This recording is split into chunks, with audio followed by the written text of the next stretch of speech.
R&B superstar R. Kelly has been sentenced to 30 years in prison for using his fame to systematically sexually abuse young fans, including some who were just children. The sexual exploitation went on for decades. Last year, the latest sentence has been imposed 9 months after the singer and songwriter was convicted for racketeering and sex trafficking. The trial further gave voice to accusers who once wondered if their stories were ignored because they were black women.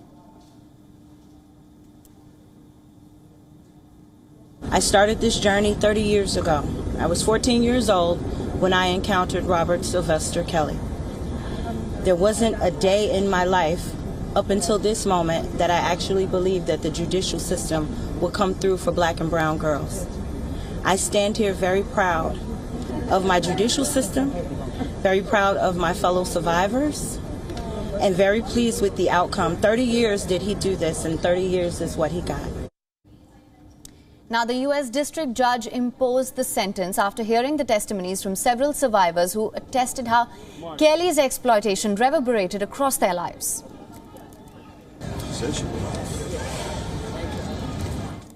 I started this journey 30 years ago. I was 14 years old when I encountered Robert Sylvester Kelly. There wasn't a day in my life up until this moment that I actually believed that the judicial system would.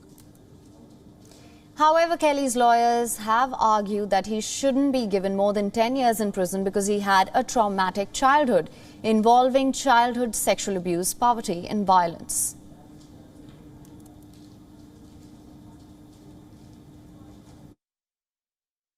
Well, I mean, obviously he's devastated. 30 years in prison is like a life sentence for him. But at the same time, we knew the government was asking for 25 years. We were prepared for what the judge might impose. So it didn't come as a great big surprise.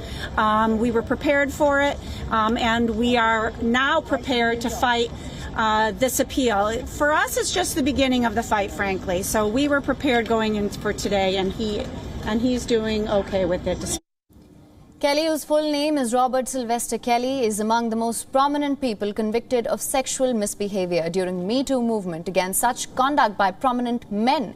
The sentence caps a slow-motion fall for Kelly, who is known for work including the 1996 hit I Believe I Can Fly and the cult classic Trapped in the Closet. He was adored by legions of fans, sold millions of albums after allegations about his abuse of young girls began circulating publicly in the 1990s.